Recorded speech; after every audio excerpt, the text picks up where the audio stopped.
আগে তিনটে বড় মামলা বলো জনস্বার্থে কল্যাণ ব্যানার্জি জিতিয়ে এনেছেন।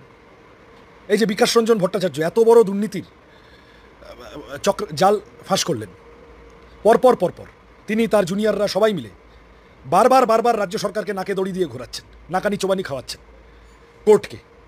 চুরি করেছে তৃণমূল কংগ্রেস, বিকাশ ভট্টাচার্যকে গাল না দিলে মমতা ব্যানার্জির ভাত হজম হচ্ছে না।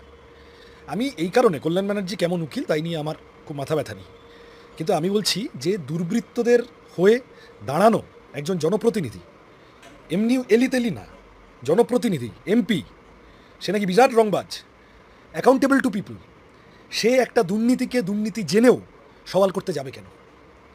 এবং গেছে কোর্ট যা বলার তাই বলেছে, কোর্টের কাছে চড় খাওয়াটা রাজ্য সরকার অভ্যেস করে ফেলেছে, এক্ষেত্রেও তাই হয়েছে।